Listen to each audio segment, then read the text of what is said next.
India's number 1 varicose veins hospitals ఐబీసీను సంప్రదించండి. మీ నొప్పి లేని ప్రయాణాన్ని ప్రారంభించండి. నమస్తే రమ్మగారు. నమస్తే జయ. రమ్మగారు ఏదైనా నావెల్ చెప్తారా? ఎప్పటి నుంచో చాలా మంది నన్ను అడుగుతుంటారు, ఏమంటే అది చెప్పరా చెప్పరా చెప్పరా అని. ఏంటిది రమ్మగారు? చెప్తా. ఎద్దనపూడి సులోచనారాయణ గారిది కీర్తి కిరీటాలు. ఎప్పుడు 10th క్లాస్ ఆ ఏజ్లో చదివాను అది నేను. బాగుంటుంది. అయితే ఈ కీర్తి కిరీటాలు ఒక డిఫరెంట్ స్టోరీ. దాదాపుగా ఇలాంటి కొన్ని కథలు మనకు తెలుసు.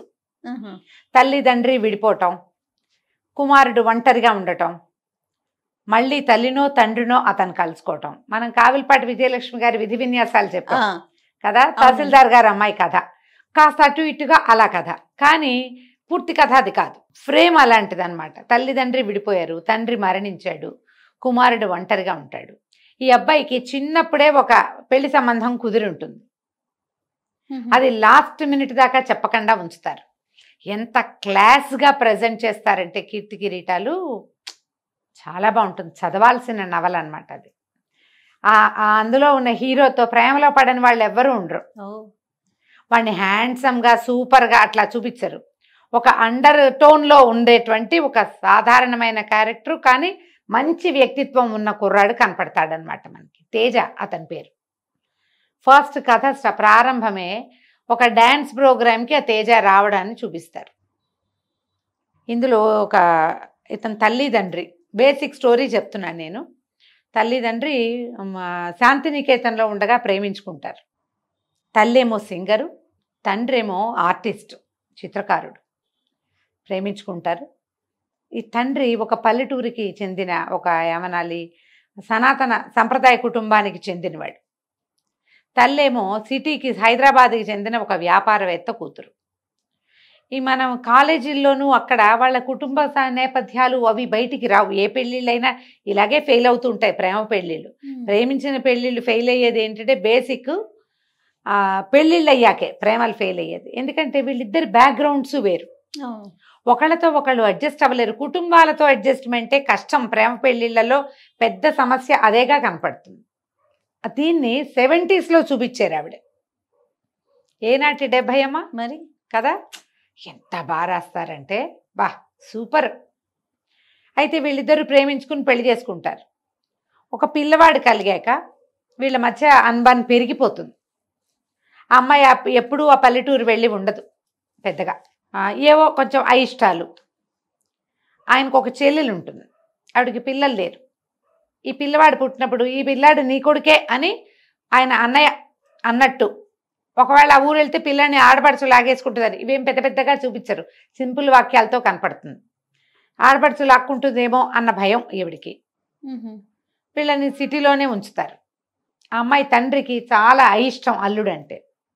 తను ఆర్టిస్ట్గా నిలదొక్కుకోలేకపోతున్నాడని ఏవో అడ్వర్టైజ్మెంట్స్కి రకరకాల ఫోటోలు, ఆ ఫోటోలని పిక్చర్స్ వేయమంటారు, న్యూడ్ ఫొటోస్ వస్తాయి. అతను అవి వేయలేకపోతాడు, కాంప్రమైజ్ కాలేకపోతాడు. ఆర్టిస్టులు కాంప్రమైజ్ కారు పాపం. వాళ్ళకేవో ప్రకృతి చిత్రాలు అవి ఇవి వేయాలని ఉంటుంది. పిచ్చి బొమ్మలు వేసి డబ్బులు సంపాదిస్తే కానీ డబ్బు వచ్చే మార్గం కనపడదు. అత్తవారింట్లో ఆయన ఇమడలేకపోతాడు, ఇంటికి వెళ్ళిపోతాడు భార్యను వదిలిపెట్టి. ఆ అమ్మాయి అతనితో పాటు వస్తుంది. ఆ పిచ్చి బొమ్మలు నేను వేయలేనంటాడు. చివరికి ఆయన సూసైడ్ చేసుకుంటాడు. ఈ అమ్మాయి వీళ్ళు డివోర్స్ తీసుకుంటారు, ఆయన సూసైడ్ చేసుకుంటాడు. ఈ పిల్లాడిని ఆవిడే ఉంచుకుంటుంది, కానీ ఈ లోపల ఆవిడ ఇంకొక వివాహం చేసుకుంటుంది. అంతకుముందు వాళ్ళ ఇంట్లో తనకి డ్రైవర్గా ఉన్న ఆయన మేనేజర్గా మారి ఆవిడని పెళ్లి చేసుకుంటాడు. ఆవిడ సింగర్గా చాలా మంచి పేరు తెచ్చుకుంటుంది. ఒక 9-10 సంవత్సరాల పిల్లాడు. ఈ పిల్లాడిని ఒక ఫ్రెండ్కి అప్పచెప్పి వెళ్తుంది. ఫారిన్ వెళ్తుంది. వెళ్తే ఆ ఫ్రెండ్కి ఒక కూతురు ఉంటుంది, చిన్నపిల్ల.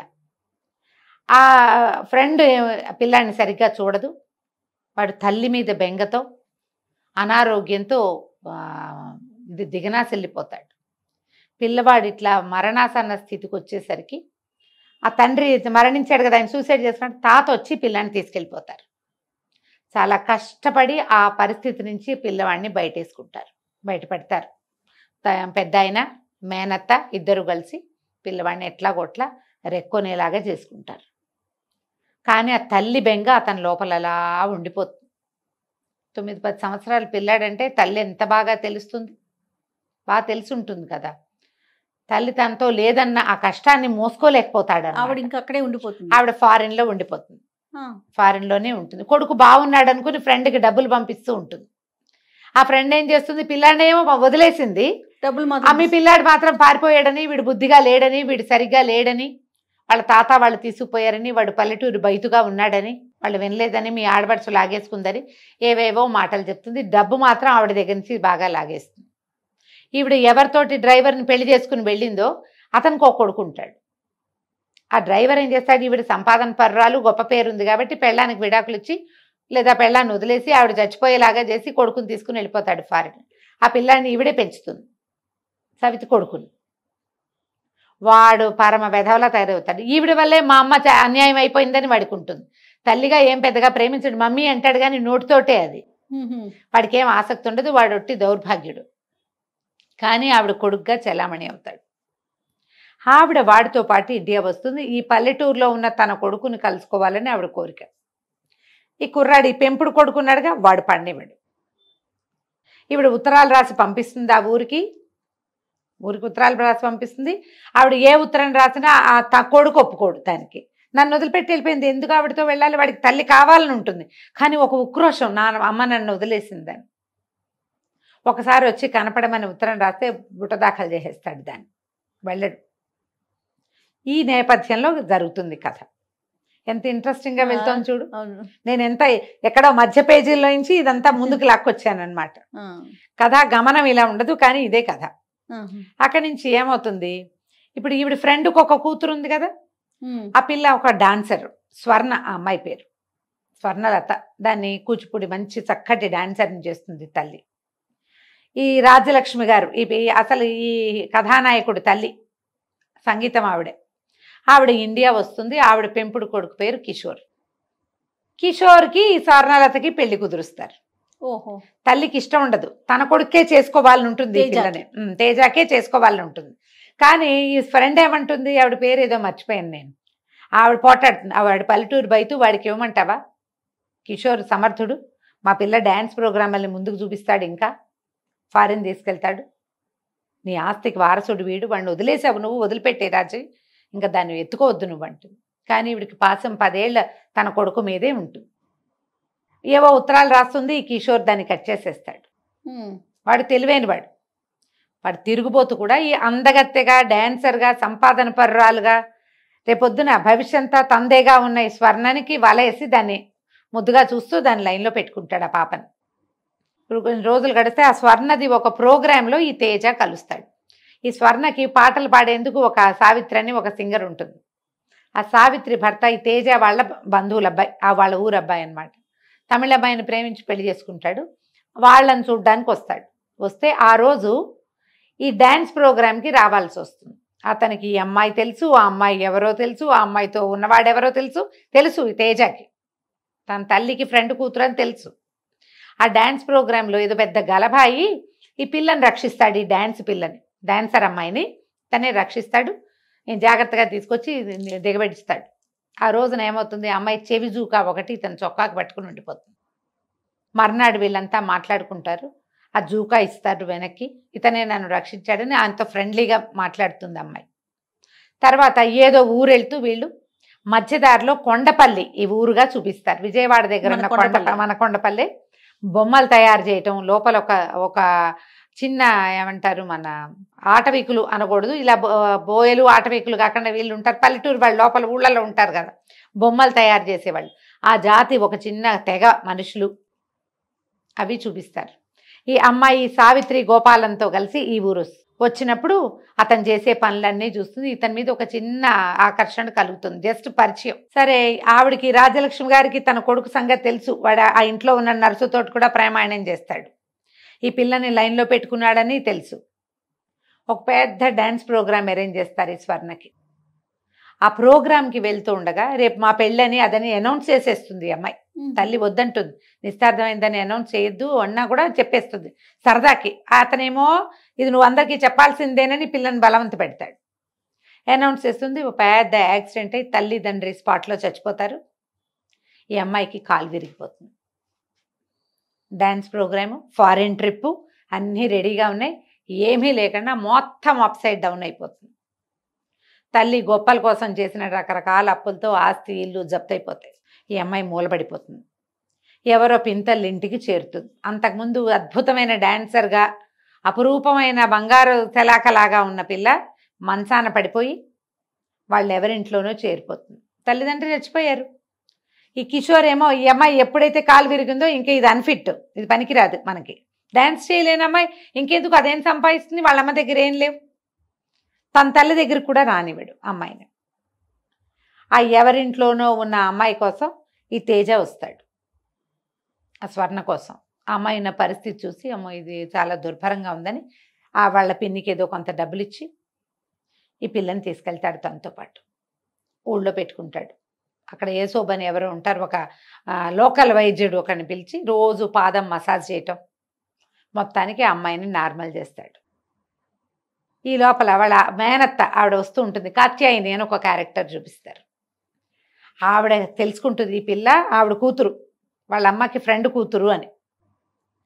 ఆవిడ కోసం దానికోసమే చేసావా అని మేనల్లుని తిడుతుంది, కానీ ఆ పిల్లని చూసేసరికల్లా మాట్లాడలేకపోతుంది.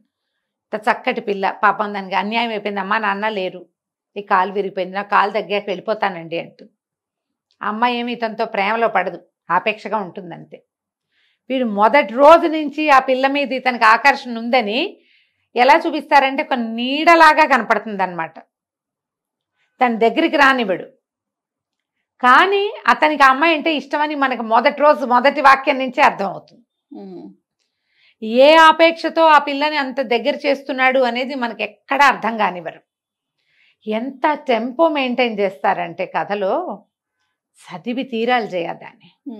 ఎన్నిసార్లు చదివినా నాకు ఒక టెంపో కనపడుతుంది. ఇది మనకు తెలిసిన కథే అనిపించదు, సులోచనారాణి గారు రాసే స్టైలే అలాంటిది.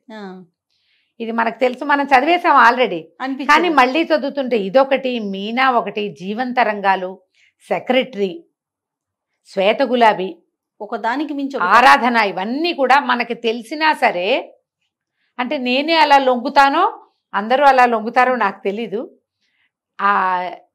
ఎక్కడో నొప్పి పుట్టే ఒక సంఘటనకి అబ్బా అనిపిస్తుంది ప్రతిసారి. ఆ టెంపో, ఆ జిగి అట్లా మెయింటైన్ చేస్తారు, చాలా బాగుంటుంది. అయితే ఈ అమ్మాయి మళ్ళీ నార్మల్ అవ్వటం, ఇంత లోపల ఏమవుతుంది, ఈ రాజలక్ష్మి గారికి ఈ పిల్లి ఇక్కడ లేదని అదని తెలిసిపోతుంది. వాడేం చేస్తాడు ఈ కిషోరు, ఈవిడ ఈ తనకి ఆస్తి ఇవ్వదేమోనని ఎక్కడో ఒక పల్లెటూరులో పెడతాడు. ఒక నర్సుని కాపలా పెడతాడు ఆవిడకి. ఆవిడ కొంచెం మతిపోయిన నిద్రమాత్రలు వేయించేస్తాడు. ఓహో. అయితే ఒక డ్రైవర్ ఉంటాడు, మొట్టమొదట ఉత్తరం ఇవ్వడానికి వెళ్ళిన వాడనమాట. అదే మనకి ఫస్ట్ సీన్ చూపిస్తారు. ఇది డ్రైవర్ కారు లోపలికి రావటం, కొండపల్లి ఊళ్ళోకి రావటం, ఆ ఉత్తరం ఇవ్వటం, ఆ ఉత్తరం ఆ కుర్ర తను చింపేసి పక్కన పడేయటం, అది ఫస్ట్ సీన్ అదే అనమాట. ఆ డ్రైవరు ఎట్లాగో ఈవిడ్ని చూస్తాడు. చూసి అమ్మ ఇదేమిటి ఈవిడ ఇట్లా ఉంది, ఎందుకు ఇలా ఉంది అంటే, అక్కడ ఒక ఉత్తరం ఇవ్వు, నన్ను రక్షించు వీళ్ళ దగ్గర నుంచి అని బంగారు గాజు తీసి చేతిలో పెట్టింది, చేతుకున్న గాజు. దాంతో పాటు పట్టుకెళ్తాడు ఉత్తరం కొడుకు దగ్గరికి. ఇంతలో ఏమవుతుంది, ఈ అమ్మాయి ఎప్పుడైతే కాలు నార్మల్ అయిపోతుంది, మళ్ళా డ్యాన్స్ ప్రోగ్రామ్ అరేంజ్ చేస్తాడు తేజ. ఎవరో స్పాన్సర్లు వస్తారు. ఎప్పుడైతే ఈ అమ్మాయి నార్మల్గా డ్యాన్స్ చేయగలదు అని తెలిసిందో కిషోర్ వచ్చేస్తాడు అమ్మాయి దగ్గరికి. అంతా నేనే చూసుకున్నాను, తేజాన్ని పక్కకు తోసేస్తాడు. ఇది ఈ అమ్మాయి నాది, మా ఇద్దరికి వాగ్దత్త, మా ఇద్దరం నిస్సార్థమైన వాళ్ళం అన్న సినిమా ఇప్పిస్తాడు. తనకి ఏం చేయాలో తెలియదు, తప్పుకుంటాడు. ఇంకా ఆ చీదర భరించలేడు. ఆ కిషోర్ని చూస్తేనే అయిష్టంగా ఉంటుంది. ఈ పిల్ల ఏం చేస్తుంది, ప్రోగ్రామ్ అవగానే పారిపోతుంది అక్కడి నుంచి, అయిపోతుంది. ఈ అమ్మాయిని ఇన్ని రోజులు ఉంచుకుంటాడు కదా, ఆ మేనత్త పెళ్లి సంబంధాలు తెస్తూ ఉంటుంది, ఇతను వద్దంటూ ఉంటాడు. ఆ పిల్లని మనసులో పెట్టుకునే వద్దంటున్నావు నువ్వని ఆవిడ పోటాడుతుంది. నీ ఇష్టం, ఈ ప్రోగ్రామ్ ఏదో వదిలేసేయని, చేసేయని, తర్వాత నువ్వు ఏ సంబంధం కుదిరిస్తే ఆ సంబంధం చేసుకుంటానని చెప్తాడు మేనత్త. దాంతో ఆవిడ ఉత్తరం రాస్తుంది, నీ పెళ్లి కుదిర్చాను, వచ్చి పెళ్లి చేసుకో అని. ఏం చేయాలో తెలియదు. ఆ స్వర్ణని వదలలేకపోతాడు. అసలు అమ్మాయి వెళ్తుంటే వీడు భరించలేకుండా ఉంటాడు. ఏం చేయాలో తెలియదు. సరే ఆ పెళ్ళికి వెళ్ళిపోతాడు, ఇంటికి వెళ్తాడు అత్తయ్య వాళ్ళ ఇంటికి. వెళ్ళాక ఆ పెళ్లి కూతురు అక్కడెక్కడో నిలబడి పువ్వులు జడేసుకున్న ఒక పెళ్లి కూతురు విసనకర్ర పెట్టి విసురుకుంటూ ఉంటుంది. ఇతను వెళ్ళి చెప్తాడు, మనసులో వేరే వాళ్ళని ఉంచుకుని పెళ్లి చేసుకోవటం నాకు ఇష్టం లేదు, అత్తయ్య బలవంతం వల్లే ఈ పెళ్లి చేసుకుంటున్నాను అని చెప్తాడు. చెప్పేసరికి అలా అమ్మాయి అటు నుంచి ఇటు తిరుగుతుంది విసనకర్రతో విసురుకుంటూ. నిర్ఘాంతపోతాడు. స్వర్ణ ఎలా వచ్చావు నువ్వు ఇక్కడికని. ఏం చేయను, వాడెవరితో పెళ్లి కుదిరితేమో వాడేమో అలా అయ్యాడు, నేను ఒక అతన్ని ప్రేమించాను, అతనేమో నా మనసులో ఇంకోళ్ళు ఉన్నారని నాకే చెప్తున్నాడు, నేను ఇంకా ఏం చేయను అంటే కావలించుకుంటాడు. నువ్వు ఎలా వచ్చావు, మాయమైపోయావు, నువ్వు ఏమైపోయా తెలియపోతే నువ్వు నా కోసం చూస్తావు కానీ పెళ్లి చేసుకోవడానికి వస్తావా నువ్వు అని పోటాడు. ఎందుకు ఈ పెళ్లి ఒప్పుకున్నావంటే, ఈ పిల్లవాడికి ఆ పిల్లకి 5 ఏళ్ళు, ఈ అబ్బాయికి 10 ఏళ్ళు ఉన్నప్పుడు వీళ్ళ అమ్మలిద్దరు ఫ్రెండ్స్ కదా, వాళ్ళు నిశ్చితార్థం చేస్తారు ఈ పిల్లలకి. ఒక్క పిక్చర్ ఉంటుంది. ఆ అమ్మ వాడు అంటాడు, అత్తయ్య ఇది ఎట్లా కుదురుతుంది, కిషోర్ వస్తాడు అంటే, కిషోర్ ఎవడరా మధ్యలో, ఇది మీ పెళ్ళి ఇప్పుడు జరగాలన్న దానికి ఒక ప్రబలమైన సాక్ష్యం ఉంది నా దగ్గర అని ఫోటో పట్టుకొస్తుంది. ఆ ఫోటోలో భార్యాభర్తలు వాళ్ళు వీళ్ళు ఇద్దరు పక్కపక్కన నిలబడి, ఈ పిల్లలిద్దరూ ఇట్లా చేతులు కట్టుకుని ఉన్న ఫోటోలు ఒకే రకం వాచీలు పెట్టుకుని ఉంటారు. నిశ్చితార్థం ఫోటో, 10 ఏళ్ల పిల్లాడు 5 ఏళ్ల పిల్లకి నిశ్చితార్థం చేసుకుంటారు. ఈవిడ అన్నయ్య, ఈ తేజ వాళ్ళ నాన్న చెల్లెలకి ఆ ఫోటో పంపిస్తాడు. నిశ్చితార్థం చేశాను తేజకి, వీళ్ళ బలవంతంతో నీ సరదా తీరుతుందని నీకు ఫోటో పంపుతున్నాను. మరి పిల్లలు లేరు ఆవిడికి, మేనల్లుడే ఆవిడ కొడుకుగా అనుకుంటుంది, అందుకని ఆ ఫోటో ఈవిడ దగ్గర ఉంటుంది. 5 ఏళ్ల చిన్నపిల్ల మర్చిపోయింది, 10 ఏళ్ల వాడు మర్చిపోలే దాన్ని. ఈ అమ్మాయికి తన ఒక వాగ్దత్తైన భార్య అని వాడికి తెలుసు, అందుకే అమ్మాయిని రక్షిస్తాడు, అందుకే అమ్మాయిని వెంట పెట్టుకు తీసుకొస్తాడు. ఇది తన వైఫ్ అని వాడి బ్రెయిన్లో ఉంటుంది లోపల, ఎక్కడ బయటపడినివ్వరు జయ. ఒక్క చోట కూడా ఆ మాట అతను ఎక్కడా చెప్పడు. ఇది ఎటుపోయి ఎటు వస్తుందో అతనికి తెలియదు. వీళ్ళిద్దరూ స్నేహంగా ఉండటం, ఆపేక్షగా ఉండటం, ఒకళ్ళ కోసం ఒకళ్ళు అన్నట్టుగా ఉండటాన్ని చూపిస్తారు. మధ్యలో అమ్మాయి నువ్వు నన్ను రక్షించావు, నువ్వు నా పాలిట దేవుడివి అంటుంది, కానీ నువ్వంటే నాకు ప్రేమ, నువ్వు లేకుండా నేను బతకలేనని అమ్మాయి అందు. కానీ అది ఫీలింగ్ ఉంది లోపల. ఎప్పుడైతే తను కిషోర్ తన దగ్గరకు వచ్చాడో అమ్మాయికి అర్థమవుతుంది, నేను కిషోర్ని భరించలేను, నాకు తేజయ్య కావాలని అర్థమవుతుంది. ఈ పెళ్లి హడావిడ అవుతుండగానే ఆ డ్రైవర్ వస్తాడు, వచ్చి ఈవిడికి చెప్తాడు, అమ్మాయికి చెప్తాడు, అమ్మగారి పరిస్థితి ఏమీ బాగుండలేదు, ఆవిడ హాస్పిటల్లో ఉంది, చచ్చిపోయేలాగా ఉంది, ఆ ఉత్తరం ఇచ్చిన ఆయన అబ్బాయిని చూడాలని అడుగుతోంది, ఒకసారి కంటితో చూస్తే ఆవిడ చచ్చిపోతుంది అనేసరికి ఏం చేస్తుంది ఈ అమ్మాయి అడుగుతుంది, ఒకసారి రా మా ఆంటీని చూడు నువ్వు అని. రావటం ఇష్టం ఉండదు, తల్లి కావాలి కానీ వద్దు. అయితే బలవంతంగానే వాళ్ళ ఫస్ట్ పెళ్ళయింది, ఆ అమ్మాయి కోరిక అదే, పెళ్లి చేసేసుకుంటారు, పెళ్ళైపోతుంది. ఆ అమ్మాయితో కలిసి వెళ్తాడు అక్కడికి హాస్పిటల్కి. ఆవిడ ప్రాణావశిష్టంగా మంచం మీద ఉంటుంది. ఆ లోపలికి వచ్చిన వాడిని చూస్తే అది కుడి బుగ్గ మీద పుట్టుమచ్చ, ఒత్తు జుట్టు, అసలు క్యారెక్టర్ని ఎంత బాగా వర్ణిస్తారంటే వాడు ఇట్లా కనపడతాడు మన ముందు. 4 వాక్యాల్లో, చాలా స్ఫురద్రూపిగా కాదు, కొంత స్ఫురద్రూపిగా. ఆవిడ అయిపోయి కుర్రాన్ని చూసేసరికి విశ్వప్రసాద్ వాళ్ళ నాన్న గుర్తొస్తాడు ఆవిడికి. వెంటనే భర్తలాగానే ఉన్నాడు అతను, కావలించుకుంటుంది కొడుకుని. ఇక తల్లిని వదలలేకపోతాడు. కిషోర్ వచ్చి ఈ దాసుని, ఈ డ్రైవర్ని పట్టుకుంటాడు, కానీ వీడు అరెస్ట్ చేస్తాను, పిచ్చి వేషాలు వేస్తానని వాడిని చంప పగలగొట్టేస్తాడు. మా అమ్మ నా దగ్గరే ఉంటుంది, నువ్వు ఆవిడని తీసుకెళ్ళలేవు, నువ్వు ఆల్రెడీ ఏం తీసుకున్నావో అవన్నీ నువ్వు తీసుకున్నావు, ఇంకా నీకు నాకు సంబంధం లేదు. తల్లిని వెంట పెట్టుకుని తీసుకెళ్ళిపోతాడు. ఆవిడికి అత్యంత ప్రియతమ కుమారుడు, ఆవిడకి ఎంతో ఇష్టం ఆ ఫ్రెండ్ కూతురు, ఆ బొమ్మలా ఉండే పిల్ల, అందుకని ఆ పిల్ల నాకే కావాలని నిశ్చార్థం చేసుకుంటుంది. ఆ పిల్లనే చివరికి తన కొడుకు పెళ్లి చేసుకుంటాడు. వాళ్ళిద్దరూ కలిసి ఈవిడ్ని తీసుకెళ్ళిపోతారనమాట. రకరకాల క్యారెక్టర్స్ వస్తాయి. వీళ్ళ ఇంట్లో ఒక పనివాడు కుర్రాడు, ఓ వంట చేసే ఆవిడ, తర్వాత సావిత్రి గోపాలం, ఒక సింగర్ ఆవిడే, అతను అమ్మాయి భర్త, వీళ్ళిద్దరూ. అక్కడి నుంచి ఈ పల్లెటూ వీళ్ళ తాతగారు క్యారెక్టర్ కూడా చూపిస్తారు. ఆయన కాశీయో ఎక్కడికో వెళ్తారు, చివర్లో వచ్చినట్టు తాతయ్య వస్తున్నాడు, అక్కడక్కడ తాతయ్య క్యారెక్టర్ తక్కువగా కనపడుతుంది, కానీ ఆ తాతగారి ప్రభావం ఈ కుర్రాడి మీద ఉంటుంది. ఆయన క్షమించాలి తల్లిని అని చెప్తూ ఉంటారు. ఈ అబ్బాయికి ఇష్టం ఉండదు, నన్ను వదిలేసి వెళ్ళిపోయింది అనిపిస్తుంది. పిల్లలకు ఒక ఉక్రోషం ఉంటుంది కదా, తల్లి అంటే అమిత ప్రీతి, అట్లని అలా కోపం, కష్టం, నన్ను వదిలేసింది, ఓర్చుకోలేని తనం, ఆ 2 కనపడతాయి క్యారెక్టర్లో. చాలా మందికి సహాయం చేసే, బుద్ధిమంతుడైన, ఎక్కువ మాట్లాడని, సమర్థుడైన వ్యాపారి, అలాంటి గుణాలు కలిగిన కుర్రాడుగా చూపిస్తారు. చాలా అండర్టోన్, తక్కువ మాట్లాడతాడు, ఎక్కువ మాట్లాడినట్టుగా అలా కనిపించడు. మేనత్త పట్ల బాగా ప్రీతి, ఇంట్లో పని వాళ్ళ పట్ల ప్రీతిగా ఉండటం, ఎవరైతే పనులు చేస్తారో వాళ్ళందరితోటి చాలా బాగుండటం, అసలు రఫ్గా ఒక్క సెంటెన్స్ మాట్లాడినట్టు కనపడదు ఎక్కడ. చక్కగా తీర్చిదిద్దారు. బ్రహ్మాండమైన క్యారెక్టర్. ఆ స్వర్ణ బబ్లీగా ఉత్సాహంగా ఉండే ఒక క్యారెక్టరు ఆ అమ్మాయి పరిస్థితులకు ఎట్లా దొరికిపోయింది, తనకు ఆలంబనగా ఉన్న వాళ్ళతో ఎంత చక్కగా బిహేవ్ చేస్తుందో అది కనపడుతుంది క్లియర్గా, బాగా కనిపిస్తుంది. తండ్రి క్యారెక్టర్ ఏం లేదు, కాసేపే. రాజలక్ష్మి గారు ఎట్లా పరిస్థితుల వల్లే ఆవిడకి భర్త అంటే అయిష్టం కాదు, పరిస్థితులతోటే ఎలా అయిపోయింది. తన తండ్రి ఒక పని మనిషిని పంపిస్తారు ఈ పిల్లాడితో పాటు ఊళ్ళో ఉండడానికి. అది ఎంతసేపు వీళ్ళు మంచివాళ్ళు కాదని అట్లా అని పిల్లవాడికి నూరు పోస్తుంది. దాంతో మేనత్త దగ్గర తాత దగ్గర ఉండటానికి కూడా మొదట ఇష్టపడ్డు. వాడికి వేరే దారి లేదు, తల్లి లేదు, ఎవరింట్లోనో ఉన్నాడు. దాంతో అనారోగ్యంతో జ్వరము, పిల్లాడు కలవరింతలుగా అట్లా ఉన్నాడని ఇక వాళ్ళు పెంచుకుంటారు నిదానంగా. అతని క్యారెక్టర్ని బిల్డ్ చేసుకొస్తారు, చక్కగా ఉంటుంది. కీర్తి కిరీటాలు చదవండి తప్పకుండా అండి. పుస్తకం కొనుక్కొని చదివి బుక్ని మీ తాలూకు ఏమంటారు లైబ్రరీలో పెట్టుకోండి. అప్పుడప్పుడు చదువుకోవడానికి చాలా అంటే చాలా చాలా చాలా బాగుంటుంది. యాక్చువల్గా మామూలుగా నేను చెప్తుంటాను, మల్లాది వెంకటకృష్ణమూర్తి గారు నాకు హార్ట్ ఫేవరెట్. ఎద్దనపూడి సులోచనారాణి గారివి కొన్ని కథలు చాలా ఇష్టం, నాకు బాగా చదువుతాను. మళ్ళీ మళ్ళీ మళ్ళీ మళ్ళీ చదువుకుంటాను జయ నేను. ఏంటో చదువు బాగుంటుంది నాకు.